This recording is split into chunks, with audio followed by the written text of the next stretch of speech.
어, 네, 레위기 말씀, 우리 사실은 3월 1일부터 레위기 들어가거든요. 그래서, 레위기 네. 말씀 같이 좀 살펴보도록 그렇게 하겠습니다. 어, 강의 한번 보시면 레위기 정말 뭐 어렵다는 얘기 많이 하죠. 레위기 명칭은 일단, 바이크라라는 히브리어인데요. 어, 보통 이제 히브리어에서 성경 이름을 선택하는 그 방식이 뭔가 하면 책에 나오는 첫 번째 단어를 그 책의 이름으로 삼는 게 전통이에요. 그래서 그 히브리어로는 그리고 그가 부르셨다 이 말이 제일 처음에 나오는데 그렇게 해서 그렇게 이름이 정해졌지만 우리는 이제 헬라어 역본 70인경에서 따서 그 레위기라고 그렇게 이름을 짓습니다. 하지만 그 레위기라는 말 자체가 조금 그 이제 선입견에서 들을 때에 이것은 레위인들을 위한 책이구나 이제 이런 생각을 사실 많이 가지게 되는데 그런 것은 아니고요. 일반 백성들이 들어야 될 책들로 내용이 많이 있습니다. 그래서 그 제목만 보면 조금 오해할 수 있는 이런 여지가 좀 있긴 합니다. 두 번째로는 레위기는 굉장히 좀 어렵습니다. 우리가 창세기부터 성경 1독을 시작하면 레위기에서 사실은 막히는 부분이 많고요. 읽더라도 그냥 뭐 무슨 의미인지 잘 모르고 글자만 읽어가는 그런 경우가 대부분 많죠. 그래서 좀 많은 편견이 있는데 내가 그 읽었던 그 노력에 비해서 영적으로 도움되는 게 별로 찾을 수가 없는 부분들이 많고 또 오늘날 우리 현대 사회에서 이렇게 뭐 제사, 동물 제사 이건 거의 지금 존재하지 않는 것이기 때문에 너무 내용이 진부하고 또는 율법들이 그 아주 엄격하거나 혹은 사소한 것들 그래서 참 실생활에 적용될 게 하나도 없다라는 그런 부분들이 좀 있고요. 가장 큰 이유가 이제 예수님의 그 십자가의 구속 사역 때문에 이 구약의 제사법과 음식법, 정결법 이게 다 폐지가 됐는데 그래서 더 이상 의미가 없는데 우리가 왜 이걸 구태여 꼭 그렇게 어려운 책을 읽어야 되느냐 그런 고민들이 좀 있죠. 하지만 여전히 우리에게도 오늘날까지도 유용한데요. 그 이유는 첫째는 이제 그 레위기에 제사법에 드러난 하나님의 성품이 있어요. 하나님께서 죄에 대해서 얼마나 혐오하시고 또 하나님과 임재를 가까이 하기 위해서는 하나님이 이 죄에 대한 처리를 반드시 해야만 거룩한 하나님과 함께 할 수 있는 또 하나님의 임재가 계속 유지될 수 있는 것이기 때문에 그러한 죄에 관련된 죄와 관련한 하나님의 성품 이게 레위기에 고스란히 녹아들어 있습니다. 그래서 이 레위기를 통해서 하나님의 그 죄에 대한 또 하나님의 임재에 대한 그런 방식과 성품들에 대해서 우리가 볼 수가 있고요. 또 두 번째는 레위기가 그 하나님과 인간 사이에 그 아주 기본적인 원칙들을 많이 이야기해 줘요. 네. 그래서 5대 제사가 우리가 이제 배워 볼 수 있겠지만 5대 제사가 하나님께 드리는 제사가 이렇게 복잡할 필요가 있을까? 5가지 제사나 드려야 될 필요가 있을까? 주로 이제 속죄제, 속건제 이런 제사만 죄와 관련이 있지 나머지 번제, 화목제 이런 제사들은 죄와 관련이 없는 것은 아닌가 이렇게 이제 좀 선입견으로 생각할 수가 있는데요. 모든 제사는 원칙적으로 다 속죄의 기능이 있습니다. 그래서 그런 제사를 통해서 하나님과 인간 사이의 그 기본적인 원칙들 그래서 단지 죄만 사해 주는 것이 아니라 그 이상 관계가 그 하나가 되고 샬롬의 관계를 유지하는 것 이게 하나님의 궁극적인 목표요 이상이다. 이런 것들을 우리가 레위기에서 읽을 수가 있습니다. 레위기가 초반부에는 사실은 제사에 대한 얘기가 많이 나오지만요. 후반부로 가면요. 굉장히 많은 그 삶에 대한 주제를 이야기해요. 그래서 재산권이나 결혼과 이혼에 관련된 것, 자본과 노동, 그리고 종교, 국가, 이런 여러 많은 다양한 주제들을 사실 이야기하고 있습니다. 그래서 이런 다양한 삶 속에서 우리가 하나님의 백성으로서 어떤 성품을 드러내야 되는가? 이것은 오늘날 우리에게도 여전히 유효하죠. 뿐만 아니라 레위기가 신약의 아주 중요한 주제들의 출발점인 경우가 많습니다. 그래서 레위기가 없다면 예수님의 그 대속사역 혹은 예수님께서 화목제물이 되셨다는 말, 이런 것들을 우리가 거의 이해를 할 수가 없습니다. 뿐만 아니라 예수님은 레위기를 인용해서 제자들을 가르쳐 주셨어요. 예. 그리고 이제 대속물로 주려 함이라, 이런 표현. 이 대속물도 레위기 제사를 이해하지 못하면 무슨 뜻인지 알 수가 없습니다. 또 요한은 예수님을 하나님의 어린 양, 이것도 역시 제사에 나타나는 개념이거든요. 그래서 이 제사 용어를 이해하지 못하면 예수님의 그 구속의 그 사역과 죽음에 대해서 이해할 수 없는 그런 부분이 많이 있고요. 예수님만 아니라 바울도 사실은 바울도 자신의 서신을 많이 썼는데 그 바울 서신 안에도 보면 레위기와 관련된 용어들이 많이 나타나요. 관제와 같이, 이런 표현들도 레위기에서 나오는 단어들이거든요. 그렇게 해서 바울도 자기의 사명과 소명을 그 대제사장적 그 입장에서 놓고 아주 그 성결하고 엄숙하게 자신의 사명을 끝까지 하나님 앞에 완주했던 그런 인물들로 나타나는데, 그런 그 바울의 사고, 사상, 이런 것들이 바로 레위기에서 영향을 굉장히 많이 받은 것으로 우리가 이해가 됩니다. 그래서 이 레위기가 하나님 앞에서 우리의 그 삶에 대한 엄숙성, 이런 것들을 굉장히 강조하는 그런 책이기 때문에 그것이 이제 그 신약과도 반드시 연결이 되는 그런 부분이죠. 또 아주 색다르게 레위기는 유대인 자녀들이 회당에서 가장 먼저 배우는 책이에요. 여러분, 우리가 보통 아이들 키울 때 우리 자녀들에게 성경 읽도록 하면 제일 먼저 뭐부터 읽도록 하죠? 창세기부터 읽도록 하잖아요, 우리 자녀들에게. 근데 유대인들은 그렇지 않아요. 창세기가 아니고 레위기부터 가장 먼저 읽도록 합니다. 그만큼 이 레위기의 중요성을 우리가 좀 이해하면 좋고요. 그러면은 이제 오경 안에서 레위기가 차지하는 문맥, 이 문맥 속에서 우리가 찾아보면 좋은데요. 쉽게 말하면 레위기는 그 도표에 보시면 성막이 완성된 시점과 그 다음에 민수기 1장부터 10장까지는 성막과 함께 진행하는 그 사이에 있는 것이 레위기예요. 그래서 레위기는 성막 신학과 아주 밀접한 관련이 있습니다. 성막. 성막 신학의 초점이 뭐냐? 그것은 하나님의 임재와 부재. 하나님은 우리에게 임재하시지만 동시에 부재하실 수도 있죠. 그게 출애굽기에 여러 번 나오죠. 황금 송아지 우상 숭배 사건부터 해서. 뿐만 아니라 하나님은 가까이 다가갈 수 있는 하나님이지만 동시에 다가갈 수 없는 하나님. 그래서 어떤 분은 이런 설명을 해요.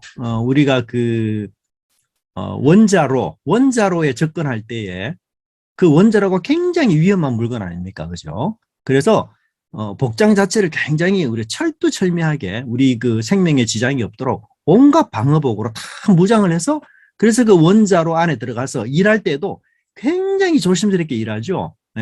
그 물건 하나 짚는 것부터 시작해서 뭐 볼트와 너트를 뭐 체인하는 일에 굉장히 신중하게, 그리고 아주 주의 깊게 그렇게 하지 않습니까? 그 원자로가 너무너무 우리에게는 도움이 되지만 동시에 무서운 그 대상이기 때문에. 그래서 이 레위기는 바로 그런 하나님을 보여주고 있어요.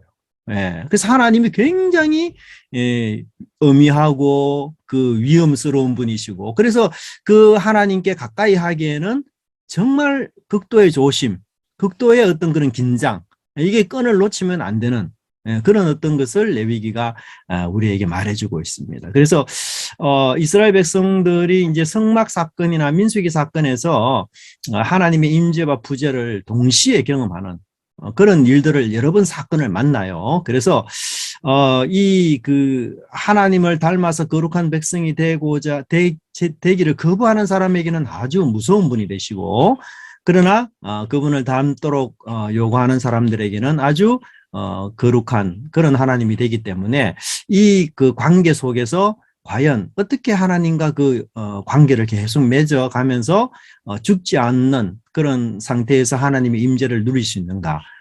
이게 바로 레위기가 그런 것을 방향을 제시해 주고 있습니다. 그래서 레위기가 이 거룩성을 가진, 정말 위험한 거룩성을 가진 하나님과 함께하는 법, 이것을 우리에게 알려주는 그런 책이라고 볼 수 있고요. 오경 안에서 본다면 오경은 사실 이제 오경의 분량이 제일 적은 분량이 사실은 레위기예요. 51쪽인데 하지만 순서를 보면은 이 레위기가 오경의 중심에 있습니다. 뿐만 아니라 신학적으로도 오경의 중심을 차지해요. 예. 왜냐하면 이 레위기에 나타나는 제사와 정결, 부정 이런 율법들이 오경 메시지를 이해하는데 아주 기본이 되고 토대가 됩니다. 그렇다면 레위기를 이해하는 가장 좋은 방식은 이 4-2번을 보시면 하나님과 맺은 언약에 근거를 두고 있습니다.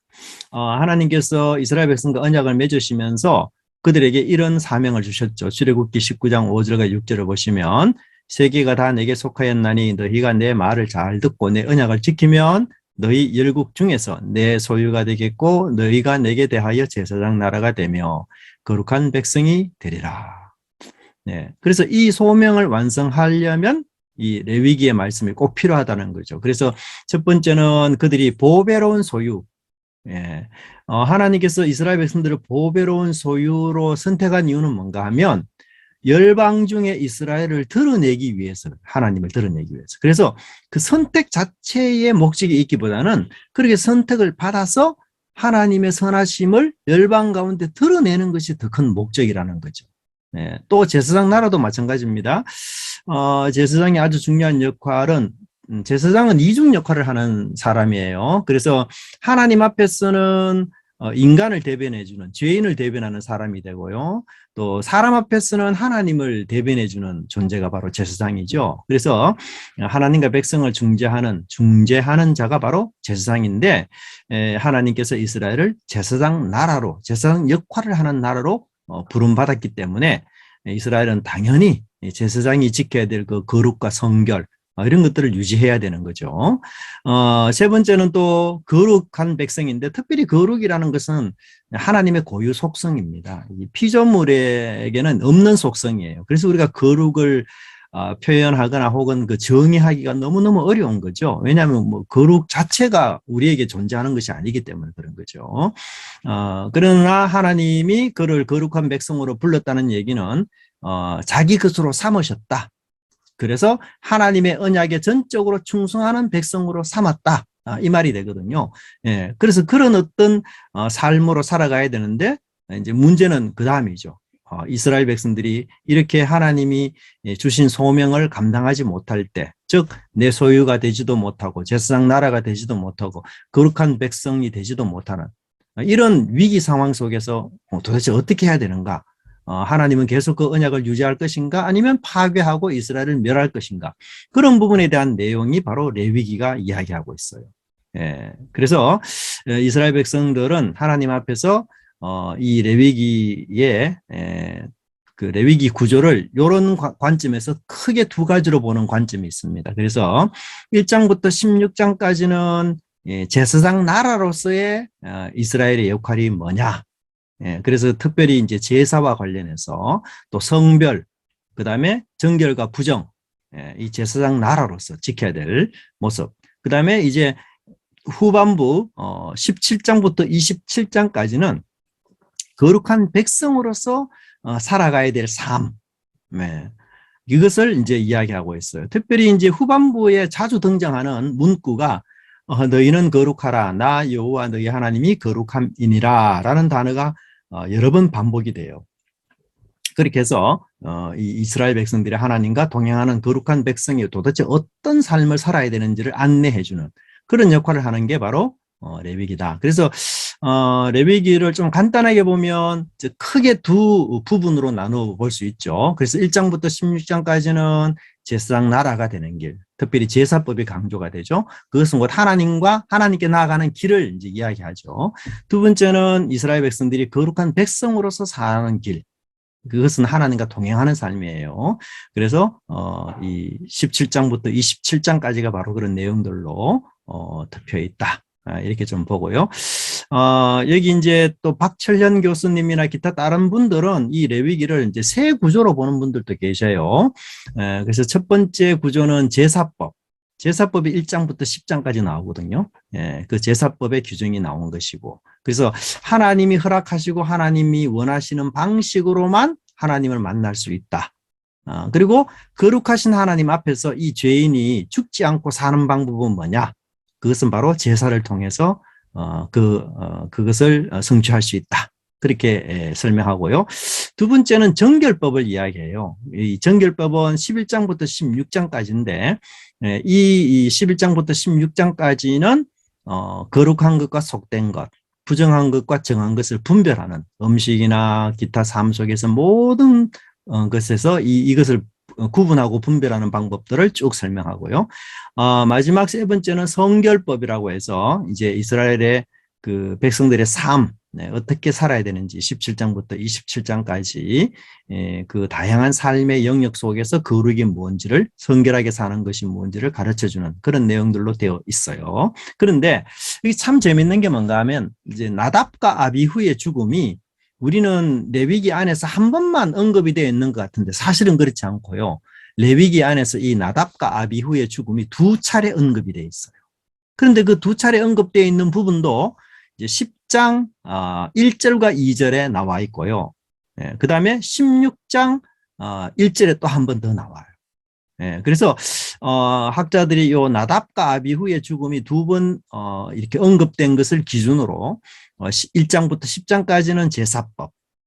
근데 이 하나님이 허락하지 않는 방법으로 들어갔다가 죽은 사람이 바로 나답과 아비후다. 그렇게 마지막으로 부정적인 예를 이야기하고 그 다음에 11장부터 16장 마지막에도 역시 나답과 아비후의 죽음을 언급함으로써 하나님 앞에 부정한 사람이 어떻게 심판받는가를 또 언급하고 있는 그런 구조로 되어 있다. 이렇게 또 보기도 해요. 그래서 여러분들이 보시면서 이건 참조하시면서 본문을 읽으시면 좋을 것 같다. 그 생각이 들고요. 그러면 레위기가 구체적으로 며칠 동안 기록되었느냐? 50일 동안 기록된 것으로 봅니다. 그 이유는 뭔가 하면 이스라엘 백성들이 이제 출애굽한 지 2년 2월 20일에 시내 광야를 떠나요. 그래서 그 성막 건립, 출애굽기 40장에 나오죠. 성막 건립부터 이제 시내산에서 진영을 떠날 때까지 기간이 약 50일이거든요. 그래서 그 50일 동안 하나님이 계속해서 모세에게 말씀하신 내용들.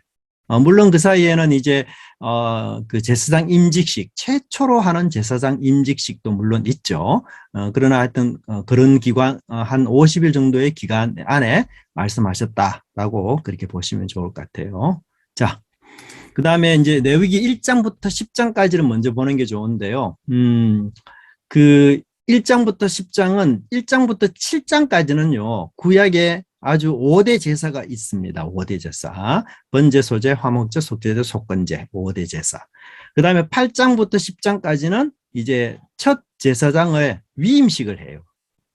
그래서 이게 논리적 순서가 맞는 게 제사장을 위임하려면 이 제사장 위임에 어떤 제사를 드려야 되는지를 먼저 설명하고 난 뒤에 그리고 난 뒤에 제사장을 위임하면서 그 제사를 지내야 되죠. 그래서 이 1장부터 7장까지 5대 제사를 다 설명한 뒤에 이제 8장부터 최초로 제사장 위임을 하게 됩니다. 그리고 그 결과로 이렇게 나와 있죠. 자, 그러면 또 1장부터 7장까지도 다시 두 개로 나누어져요. 첫 번째는 뭐냐 하면 이 일반 백성 중심으로 5가지 제사를 설명하고요. 두 번째는 제사장 중심으로 5가지 제사를 설명해요. 쉽죠? 첫 번째는 뭐예요? 일반 백성 중심으로. 두 번째는 이제 이 제사를 집전하는 제사장 중심으로 다시 써요. 5대 제사를. 그러니까 5대 제사를 2번 반복하고 있습니다. 이걸 알 수 있는 방법은 뭔가 하면요. 이제 도입구가 달라요. 도입구. 그래서 그 일반 백성들에게 제사법을 가르칠 때에는요. 이스라엘 자손에게 말하여 이르라. 이렇게 시작해요. 근데 이제 제사장에게 제사법을 가르칠 때에는 아론과 그의 자손에게 명령하여 이르라. 이렇게 도입구가 달라요. 이게 분명히 드러나기, 청중이 분명히 다르기 때문에 이게 쉽고요. 뿐만 아니라 여기 이제 제가 그 도표에 제사법 백성 중심과 제사법 2 제사장 중심으로 나왔는데 순서가 달라요. 한번 보세요. 제일 제일 중요한 차이점은 뭐죠? 순서 속에서 예. 백성 중심은 번제, 소제, 화목제, 속제제, 속건제 순서로 되어 있는데 제사장 중심으로 제사법을 다시 설명할 때에는 화목제가 맨날. 그렇죠. 이상하게도 화목제가 제일 마지막에 나와 있어요. 예, 예. 왜냐하면 화목제가 굉장히 복잡한 제사예요. 예. 그래서 모든 제사들은 번제는 뭐 다 태우는 거니까요. 제사장이 별로 할 일이 없고 소제, 속건제, 속제제 같은 경우도 제사장이 그 남은 제물들을 제사장이 취하고 또 하나님께는 주로 기름 덩어리로 내장에 있는 기름이라든지 하여튼 기름으로 하나님께 태워드리고 이렇게 하면 끝이에요. 그래서 이 화목제를 제외한 이 네 제사는 다 대부분 번제에서 하는 일과 제사장이 취하는 일 이것밖에 없어요. 근데 화목제물은요, 삼자가 다 취해요. 하나님도 가지고 가시고 제사장도 가져가고 심지어 그 제사를 드린 봉헌자, 예, 봉헌자도 그 제물의 일부를 가지고 가요. 예, 그래서 굉장히 복잡한 제사가 화목제입니다. 근데 그 화목제에서 굉장히 하나님이 계속해서 거듭해서 강조하고 있는 그들의 주의점이 뭔가 하면 피와 기름을 함부로 취하지 말라. 이걸 하나님이 강조하시거든요. 근데 제사장 같은 경우는 그걸 쉽게 지킬 수가 있지만 일반 봉헌자는 함부로 자칫 잘못하면 그 피를 취하기도 하고 기름을 취할 수도 있기 때문에 이 두 번, 세 번 이런 부분에 대해서 강조를 해요. 예, 그래서 그 화목제가 굉장히 복잡하면서 그렇기 때문에 그 문구도 가장 길어요. 화목제가. 예, 그래서 가장 나중에 제사장의 경우에는 가장 나중에 내중에 설명하고 있는 것을 볼 수가 있습니다. 자, 세 번째 보십시다. 5대 제사 분류. 5대 제사는요, 일반 제사와 특수 제사로 나눌 수 있습니다. 다시 두 분류로. 일반 제사는 뭐냐 하면 번제, 소제, 화목제로 나눌 수 있어요. 왜 이렇게 나누는가 하면요. 이 세 제사에는 이는 화제라 여호와께 향기로운 냄새니라라는 이 문구가 다 나와요. 예. 근데 속죄제, 속건제는 이 문구가 거의 나오지 않습니다. 예외적으로 한두 번 나오긴 하는데 그건 내중에 설명하고요. 속죄제는 이 문구가 안 나와요. 이상하게도. 그리고 일반 제사는요. 이 제사를 왜 드려야 되는지 그 이유에 대해서 아무런 언급이 없어요. 예. 그냥 제사를 드리려거든, 번제를 드리려거든, 소제를 드리려거든 뭐 이런 식으로만 나와요. 예. 그런데 두 번째 범주에 속하는 특수제사 같은 경우는요. 말씀했던 것처럼 향기로운 냄새라는 것, 이게 이제 딱 한 번 나오고요. 두 번째는 뭐냐면 이 제사를 드려야 되는 특별한 이유가 항상 나와요. 앞에. 그래서 그 이유가 뭔가 하면 뭔가 범죄하여 허물이 있으면. 예. 그래서 일반 제사와 특수 제사로 이렇게 좀 나누어 줄 수 있습니다. 그래서 이 그 일반 제사들은요. 어쩔 수 없이 드려야 되는 의무적인 제사는 아니에요. 근데 이 두 번째 이 특수 제사는요. 죄로 인해서 하나님과 관계가 문제가 생겼잖아요. 그러면 그 죄를 해결하기 위해서는 반드시 의무적으로 드려야 되는 제사였어요. 예. 그래서 속죄제와 속건제는 그런 성격을 가지고 있습니다. 자, 제가 초반부에 던진 질문이 이제 네 번째 보면 왜 5대 제사가 필요한가? 굳이 그러면 또 5대 제사 중에서 속죄의 기능이 있는 제사는 과연 뭔가? 그래서 우리가 이 질문을 해보면 대부분 이제 속건제, 속죄죄, 이게 아주 이제 그 명확하게 이름이 나와 있기 때문에 그 제사들은 반드시 죄를 속하는 제사고 나머지 제사들은 조금 죄와 관련이 없는 식으로 이야기를 하는데 사실은 그렇지 않고요. 5대 제사는 모두 다 속죄의 기능을 갖고 있습니다. 네, 5대 제사는 심지어 그 번제 같은 경우도요. 1장 4절을 보면 그는 번제물의 머리에 안수할지니 속죄가 될 것이니라 이런 말씀이 나와요. 그 번제도 속죄의 기능이 있어요. 예. 그래서 모든 5대 제사는 다 속죄 기능을 거의 갖고 있습니다. 근데 이제 그 속죄의 기능이 어떤 역할을 하는지는 세분화되면 조금씩 이제 달라질 수 있어요. 그래서 이건 뭘 이야기하는가 하면 거룩한 하나님과 우리가 임재를 누리고 관계를 올바르게 맺으려면 반드시 속죄는 기본으로 되어야 된다는 것을 말씀해 주고 있습니다. 네. 그다음에 번제는 가장 기본적인 제사예요. 5대 제사 중에서. 그래서 이제 제사를 설명할 때에도 가장 먼저 다루어지고 있죠. 뿐만 아니라 이 여러 절기에서 이 번제가 무조건 그 드려야 되는 이런 아주 일반적인 제사로 가장 기본이 되고 바탕이 되는 제사예요. 그래서 우리가 상번제라고 말하잖아요. 예, 상번제. 매일 드리는 제사가 상번제로 말하고 있어요. 그래서 아주 기본적으로 그래서 항상 첫째 자리를 번제는 차지하고 있고요. 소제는 뭐냐 하면 그 다른 제사와 주로 병행을 해서 많이 드리는 제사예요. 우리가 알다시피 소제는 음식물, 그러니까 곡물로 드리는 제사잖아요. 근데 조금 더 범위를 넓혀서 꼭 곡물이 아니라 과일도 얼마든지 소제로 드릴 수 있습니다. 과일도. 예, 예. 그래서 이 소제는 어떤 의미가 있는가 하면 그 민하라는 뜻이 있는데요. 소제는 히브리어로 민하인데 이게 어떤 의미를 갖고 있는가 하면 예물, 조공 이런 뜻이 있어요. 예물, 조공. 우리가 이제 누구한테 선물을 준다 말할 때 선물이라는 단어, 예물이라는 단어, 조공이라는 단어가 각각 뉘앙스가 달라요. 그렇죠? 그래서 예물 정도 하면은 결혼식과 같이 아주 엄숙한 관계 속에서 주로 이제 물건을 주고받을 때 우리가 그걸 예물이라고 하잖아요. 근데 조공이라고 하면 그거는 이제 그 개인적인 범위를 좀 떠나서 나라와 나라 사이에 그렇게 혹은 뭐 신하 나라가 왕된 나라에게 바치는 그 선물 이런 걸 우리가 조공이라고 하잖아요. 민하라는 말은 예물이나 조공과 같이 아주 고급스러운 선물을 이야기할 때 이 표현을 써요.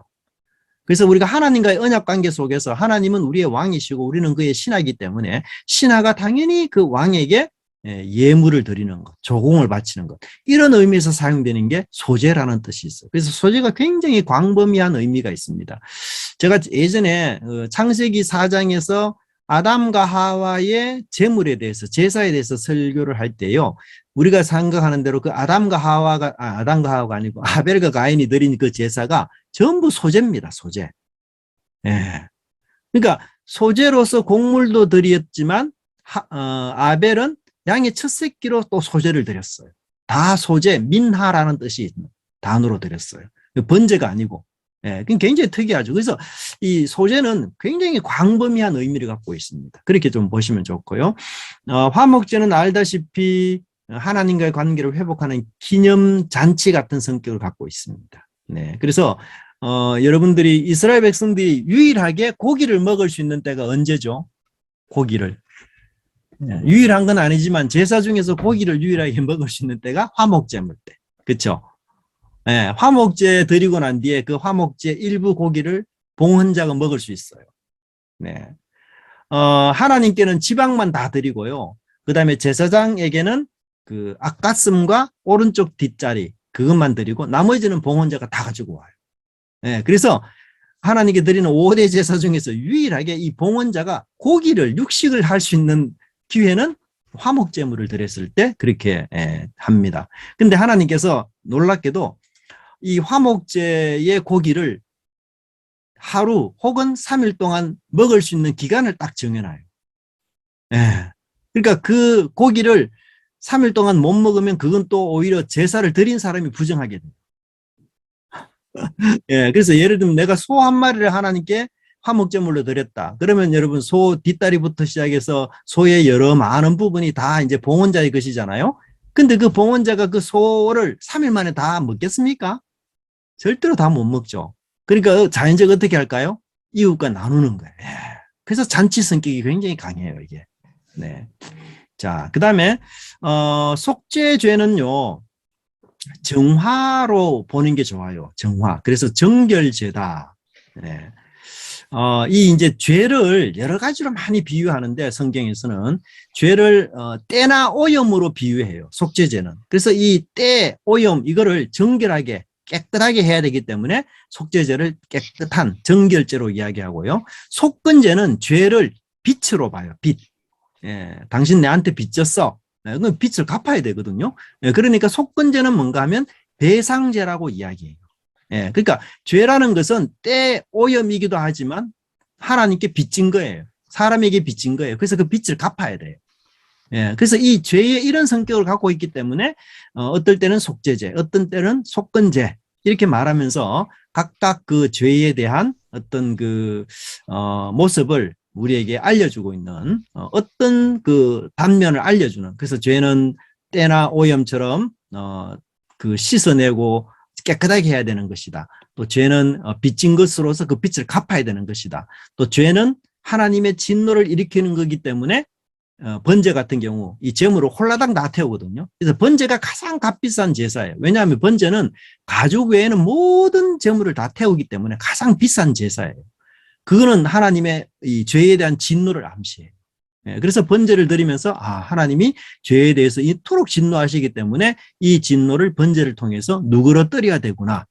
그런 죄에 대한 다양한 측면들을 이 제사들이 설명해 주고 있는 것을 볼 수가 있습니다. 예. 자, 그럼 번제 한번 보겠습니다. 자, 이 레위기는 3단계, 3구조를 좋아해요. 3구조. 예, 그래서 레위기 여러분 본문 보실 때 구조 분석을 해보면 반드시 거의 3단계로 많이 이렇게 나누어져요. 예. 자, 일단은 1장은 번제, 2장은 소제, 3장은 화목제 이렇게 나오는데요. 1장도 역시 그 제물에 따라서 소를 바칠 때에는, 또 양과 염소를 바칠 때에는, 또 새를 바칠 때에는 이렇게 제물에 따라서 3단계로 세 구조로 나누어지고요. 그 다음에 소제 같은 경우는 하나님께 그냥 생으로 날것으로 드릴 때, 그 다음에 이제 번철이라든지 뭐 이렇게 요리했을 때 냄비에 솥에, 그 다음에 드릴 때에 주의할 사항, 이렇게 해서 세 부분으로 나누고요. 화목제 같은 경우도 역시 그 번제물의 중요도에 따라서 나누어져요. 그래서 소, 양, 염소 이렇게. 자, 그래서 이 순서를 보니까 가장 가치 있는 제물부터 먼저 언급을 해요.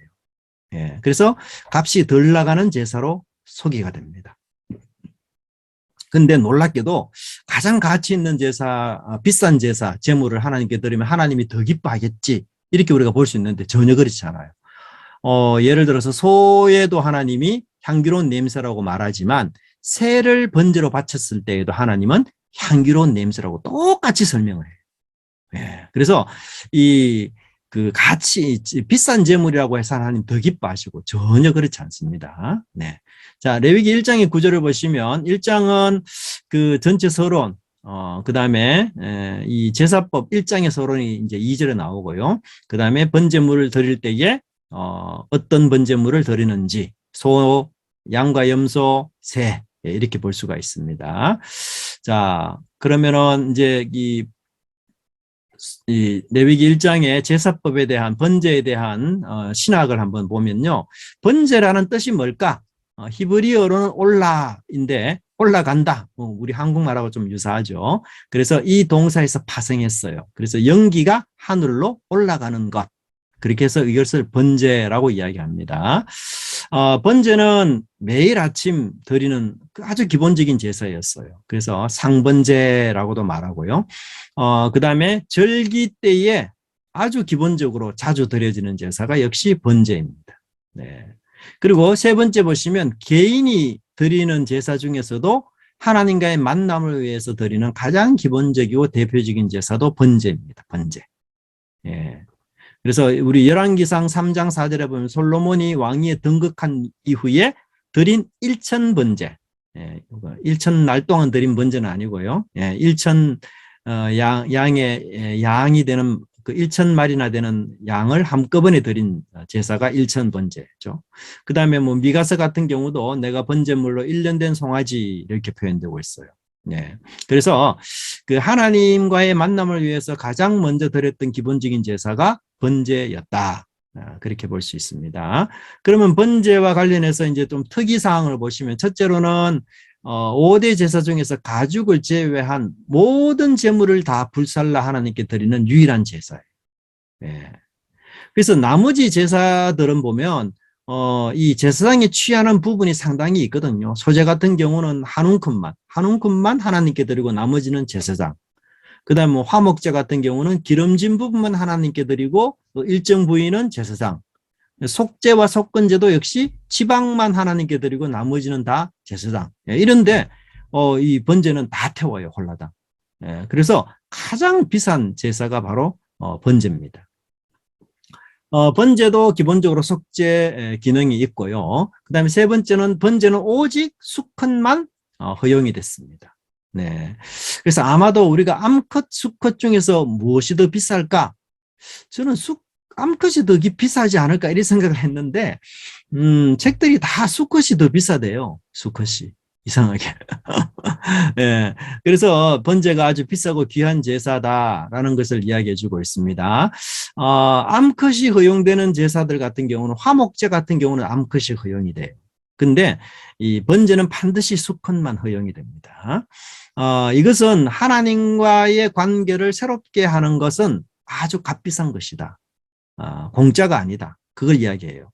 그래서 이 번제 제물로 예를 들어서 내가 산에 사는 양을 사냥을 해서 하나님께 드렸다. 가능할까요? 불가능할까요? 네, 절대로 불가능합니다. 왜냐하면 번제는 무조건 값이 나가는 것이어야 돼요. 네, 그래서 자기가 사냥해서 가져온 거는 값을 사서 가져온 게 아니기 때문에 이게 제물에 부적합해요. 네, 그래서 다윗이 인구조사 후에 심판받을 때 아라우나가 이제 그 제물을 거저주겠다 이렇게 말할 때 다윗이 그것을 값을 치르고 그 하나님께 번제를 드리죠, 그죠? 예.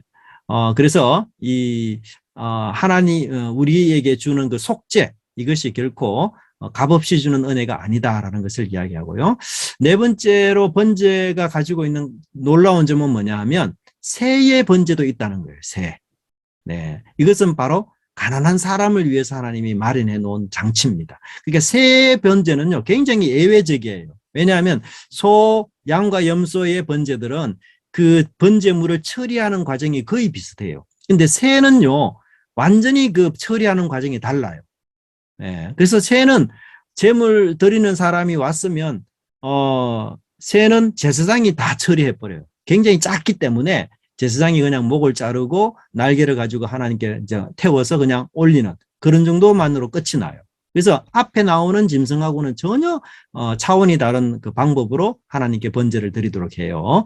이 뜻은 뭔가 하면 바로 가난한 사람들. 그래서 그 하나님을 섬기는 것은 분명히 비싸고 아주 공짜가 아니지만 그러나 돈이 없으면 섬길 수 없다. 이것도 아니라는 거죠. 예, 그래서 하나님이 반드시 가난한 사람을 위해서 배려하는 그런 제사로 볼 수 있고, 그 다음에 이제 다섯 번째는 화제다, 향기로운 냄새다. 이것은 하나님과의 관계가 회복이 되었다. 이제 이런 표현이 나옵니다. 자, 번제의 속죄 성격. 예, 제가 여기 이제 뭐 속죄제도 있고 속번제도 있는데 구태여 또 번제가 속죄 기능을 가질까? 번제는 그 세 번째 항을 보시면 죄를 덮어주고 씻어 없애는 기능이 있어요. 그래서 하나님의 진노를 누러뜨리는 이런 기능이 있습니다.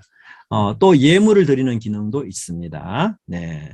자, 그러면 번제가 이런 기능이 있는 예가 어디에 나오느냐? 창세기 8장 20절, 21절을 보시면 노아가 제단을 쌓고 모든 정결한 짐승과 정결한 새 중에 제물을 취하여 번제로 제단에 드렸더니 하나님이 그 향기를 받으시고 내가 다시는 사람으로 말미암아 땅을 저주하지 아니하리니. 네, 이렇게 나와요. 그래서 이 번제는 하나님이 죄를 지었을 때 하나님이 진노하시잖아요. 그 진노를 완화시키는 작용을 해요.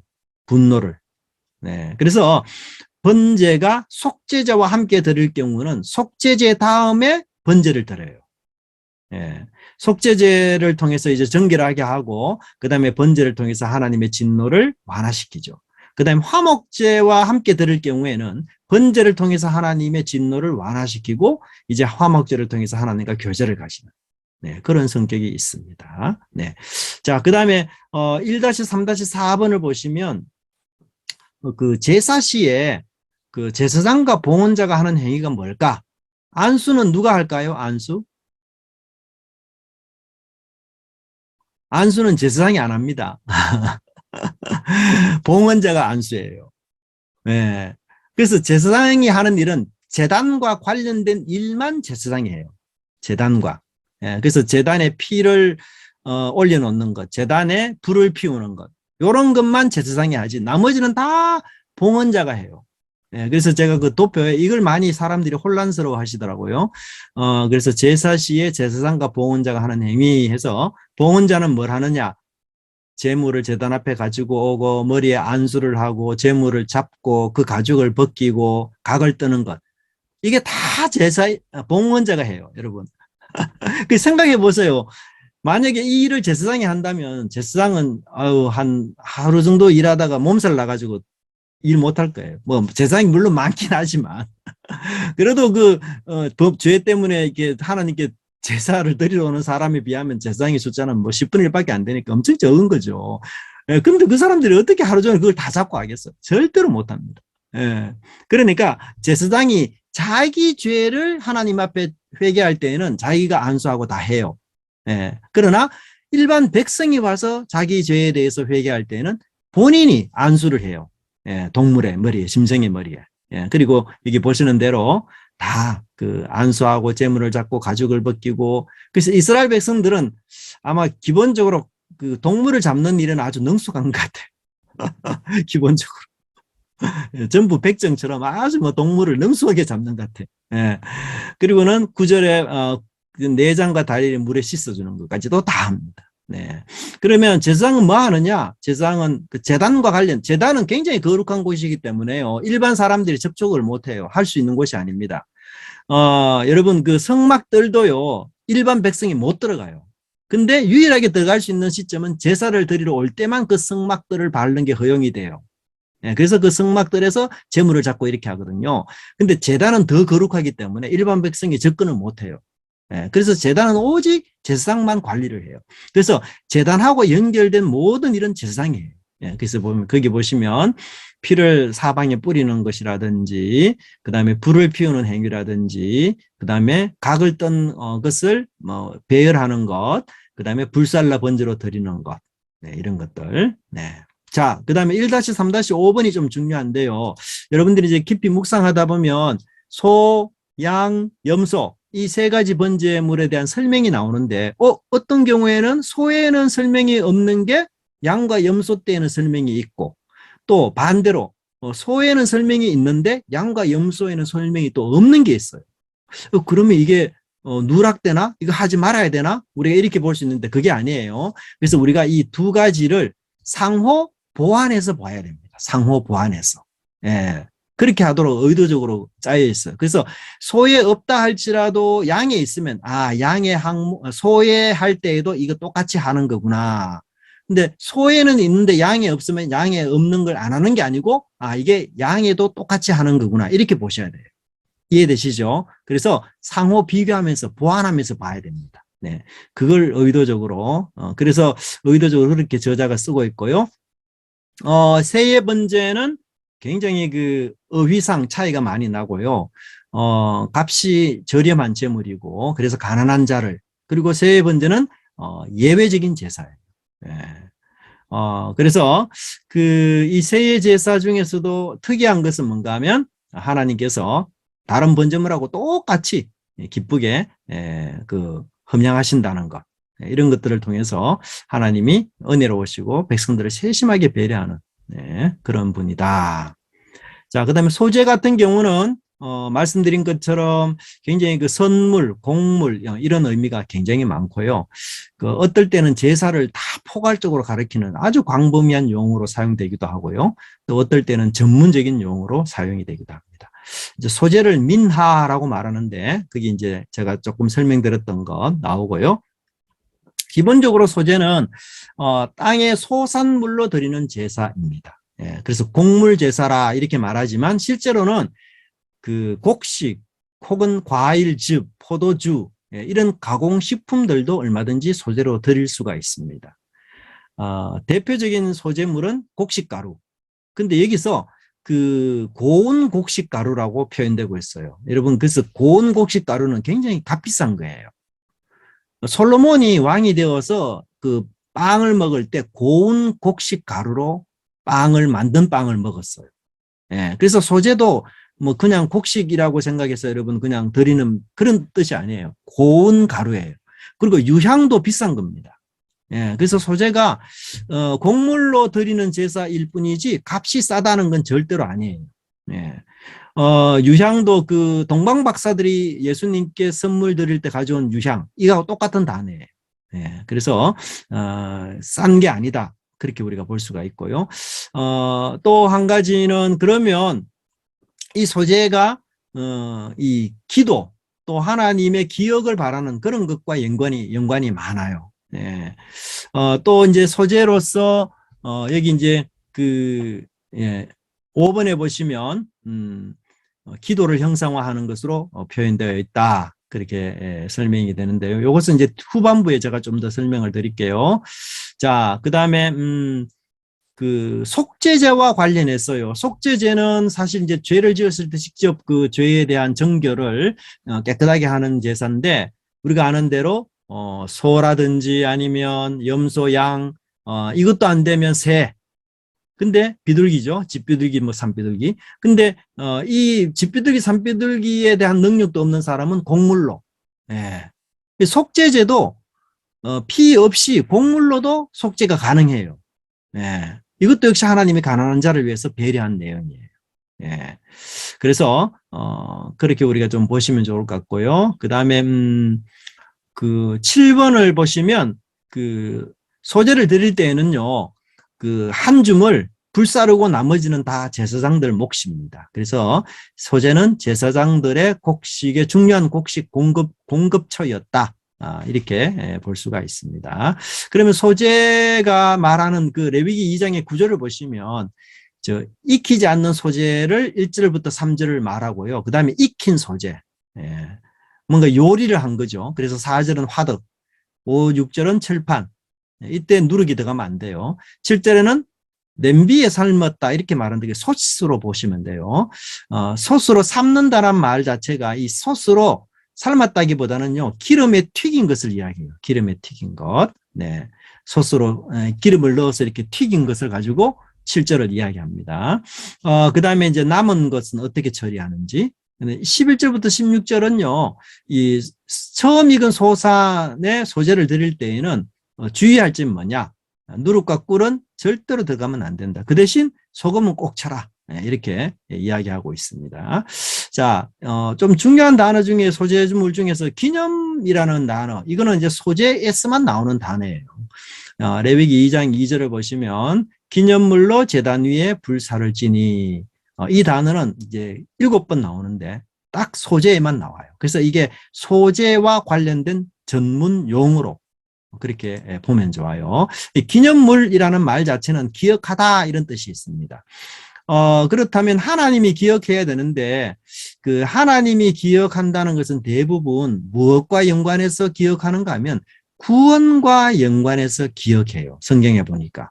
그래서 하나님으로 하여금 이 봉헌자를 기억해 주고 그 다음에 구원해 주십시오. 이런 의미에서 이 소재를 드릴 수가 있다. 드리는 경우가 그렇게 있고요. 그 다음에 이제 소재물을 바칠 때에는 유향을 넣잖아요. 향. 근데 이 유향도 성경 안에서는요, 기도와 아주 깊은 관련이 있어요. 시편 같은 경우도 이 기도와 깊은 관련이 있습니다. 그래서 전체적으로 보면 이 소재는 하나님이 이 봉헌자를 기억하도록, 하나님 나 좀 기억해 주세요. 내가 이 당하는 어려움, 이 고난으로부터 하나님 나를 기억해 주시고 좀 구원해 주십시오. 이제 이런 의도에서 소재를 드리는 그런 표현으로 볼 수가 있습니다. 그 다음에 이상하게 소재에는 반드시 소금을 치라고 하고요. 이 소재에 드리는 소금을 언약의 소금이라 이렇게 표현해요. 근데 구약 성경 전체에서 언약의 소금이라는 표현은 여기 딱 한 번만 나와요. 그렇기 때문에 아주 중요한 표현이죠. 그래서 언약의 영원성이 강조되고 있습니다. 그래서 하나님과의 언약의 관계에 충성할 것을 이야기하고요. 소금을 침으로써. 그러나 이제 꿀이라든지 아니면 누룩은 이제 부패시키는 그런 거죠. 여기서 꿀이라고 할 때 우리가 그 야생꿀을 생각하시면 안 되고요. 이스라엘의 꿀은 대부분 그 시럽, 과일 시럽이에요. 여러분들이 이제 뭐 이렇게 유자청 해가지고 이제 과일들을 청으로 만들면 그게 굉장히 단맛이 내잖아요. 그하고 똑같은 시럽 종류, 종려나무도 이런 모든 무화과나무 이걸 다 그 청으로 만들어요. 시럽으로 만들어서 단맛을 내게 하거든요. 그 꿀을 이야기할 때 그렇게 보시면 좋아요. 그래서 그렇게 보시면 좋고, 소재의 목적, 결론적으로 소재는 예배자가 하나님께 드리는 선물로 볼 수 있고요. 소재는 번제에 의해서 드렸습니다. 그래서 번제를 드려서 용서받은 이후에 그 손으로 얻은 것 일부를 소재로 하나님께 드렸고, 그래서 소재는 구원자이시고 또 위대한 왕이신 하나님께 헌신하는 그런 행위다. 자, 화목제 보겠습니다. 화목제는 아시다시피 친교제라고 부를 수 있습니다. 화목제는 이제 세 가지 제사로 또 나누어질 수가 있어요. 첫 번째, 감사로 드리는 제사가 있습니다. 자신의 삶 속에서 특별한 하나님의 경험, 은총, 이런 부분에 대해서 감사할 때, 또 이스라엘 백성이 단체로 이 화목제를 드릴 때도 있어요.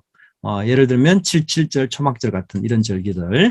두 번째는 이제 서원제입니다. 그래서 보통 사람들이 어려운 상황 만났을 때 하나님의 도움을 구하면서 서원하죠. 근데 그 서원이 이제 이루어졌을 때 화목제를 반드시 드려야 돼요. 대표적인 케이스는 이제 야곱, 그리고 한나. 한나가 그 아이를 낳은 이후에, 젖을뗀 이후에 여러분 화목제 얼마나 드리는 줄 알아요? 3마리 수소를 드렸어요. 3마리 수소. 와. 대단하죠.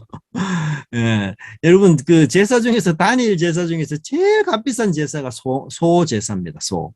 그 우리 성경에 보면 집비둘기 새끼, 뭐, 이제, 그 다음에 산비둘기 새끼 나오고, 송아지, 그러니까 소의 새끼 나오고, 이렇게 나오는데, 이 레위기 안에서 새끼라는 말을 다 떼면 좋아요. 새끼라는 뜻이 아니에요. 여러분, 집비둘기 새끼 얼마나 작은데, 그거 하나님께, 아닙니다. 그러니까, 그 새끼라는 말 자체는 같은 종류의 이런 뜻이 있거든요. 같은 종류. 그래서 그냥 집비둘기, 그 다음에 산비둘기 뭐 이렇게 보시고, 송아지도 아니에요. 소. 예. 그리고 뭐, 양. 다 성숙한 걸 이야기하고 있습니다. 1년 된, 흠없는.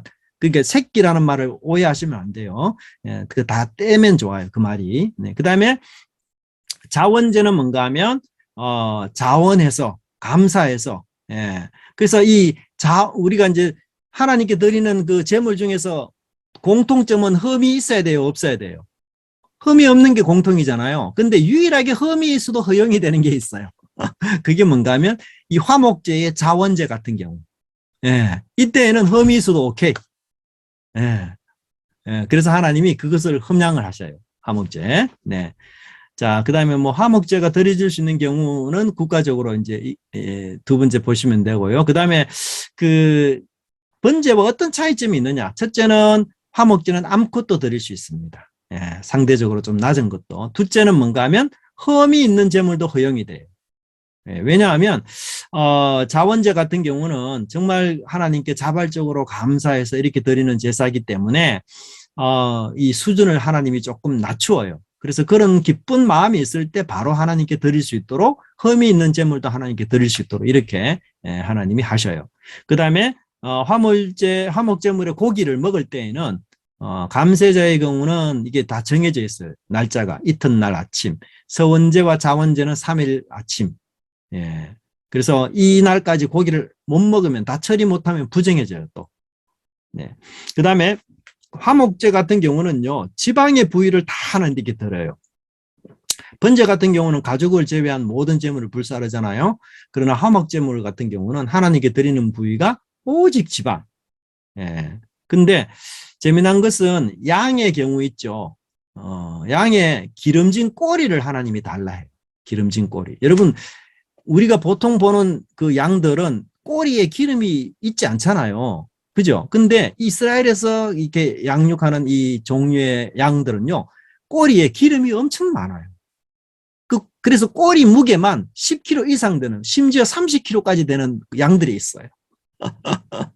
그래서 이 목자들이 그 양이 그 무거운 꼬리를 이렇게 이끌고 가는 게 너무너무 어렵잖아요. 그래서 그 꼬리를 받쳐주는 받침대를 만드는 그런 목자들도 있어요. 여러분이 인터넷 가서 한번 찾아보시면 이런 그림이 나와요. 그래서 이 양의 꼬리에 엄청나게 많은 지방 덩어리가 있습니다. 근데 하나님이 그걸 다 달라는 거예요. 그래서 이제 제가 그 박철영 교수님 책에 보면 이런 얘기는, 소고기 스테이크와 비교하자면 스테이크에서 최고의 재료가 척추뼈와 엉덩이뼈가 만나는 부위인데 300kg 되는 소고기에 3kg밖에 안 나온다는 거예요. 근데 화목제물로 바쳐지는 이 기름진 꼬리도 이와 같이 아주 최고의 재료라는 거죠. 네. 근데 왜 하나님 이렇게 지방을 요청하실까? 달라 하실까? 구체적인 설명은 사실 레위기에 없어요. 근데 우리가 예측해 볼 수 있는 거는 구약 성경에서 지방을, 기름을 가장 좋은 것으로 설명해요. 예. 그래서 그 시편 81편 16절 같은 경우는 최고의 밀의 기름이라고 표현해요. 밀의 기름, 기름진 밀. 그 다음에 창세기 45장 18절 같은 경우도 가장 좋은 농작물을 땅에 기름진 것 이렇게 표현해요. 땅에 기름진 것. 그래서 기름, 지방 이것은 최고의 것, 좋은 것 이런 의미예요. 그래서 그 최고의 좋은 것을 하나님께 드린다 이렇게 볼 수가 있고요.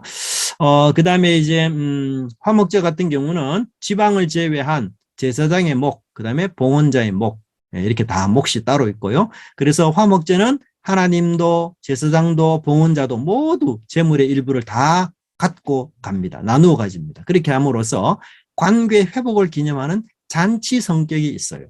예. 그래서 이 제사 이름 중에서 화목제라는 이 명칭은 복수예요. 복수. 이상하게. 다른 제사들은 다 단수로 정해져 있는데 화목제라는 이 단어만큼은 복수로 되어 있어요. 그렇게 해서 이 상호, 친교 혹은 상호, 평화 이런 것을 그 이름에서 이미 암시하고 있는 것으로 우리가 볼 수가 있습니다. 자, 그렇다면 단락 구분을 보시면 3장 1절부터 5절은 소의 화목제, 그다음 3장 6절부터면 양, 그다음에 7절의 양에, 그다음에 12절부터는 염소, 그리고는 화목제 의식을 쭉 설명을 합니다. 네, 자, 여기서 중요한 것은 피와 기름을 먹어서는 안 된다. 그래서 그렇게 보고요. 자, 그러면 한 가지 한번 문제를 내볼게요. 5가지 제사 중에서 거룩도가 가장 낮은 제사가 뭘까요? 거룩도가 가장 낮은 제사.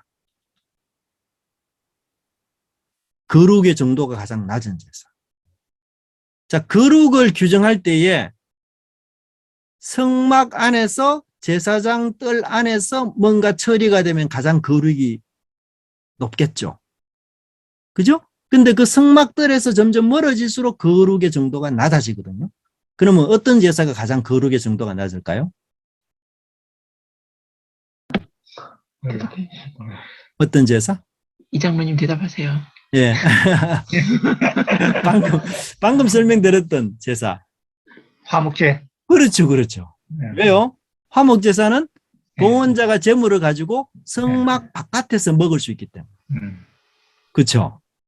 그러니까 이 제물이 성막 안에서 사용되고 그 성막 안에서 모든 게 종결되면 그건 거룩한 제물이 되는데 이 제물이 성막 바깥에 나가서 내가 사는 집까지 가서 이 제물을 가지고 먹어버리면 이 거룩이 떨어져요, 상대적으로. 그래서 이 유대인들은요, 화목 제물의 제사 제물이 가장 거룩이 낮은 제물로 봐요.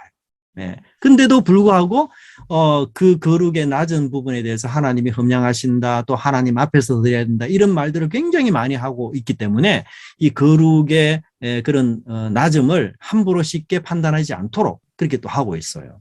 이 제사 자체가. 그리고는 피와 기름 먹으면 안 되고요. 화목제 목적은 히브리어 살롬과 동일한 어원에서 파생됨으로써 하나님과의 화평 혹은 하나됨, 평화는 뭐 전쟁이 없는 그런 상태가 아니고 하나됨을 이야기하고 있습니다. 또 화목제는 언약과 의식과 함께 나타나고요. 특별히 언약을 맺은 이후에 화목제물로 식사를 같이 하는 그런 기쁨이 거기 나와 있는 것을 볼 수가 있습니다. 우리 그러면 화목제와 예수님이 어떻게 연결될까?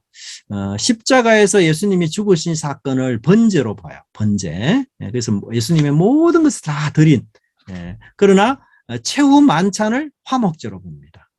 그래서 살과 피를 나누었죠, 그죠? 그래서 그 한편으로는 이 화목제물의 그 구약시대 때는 피를 먹으면 안 되죠.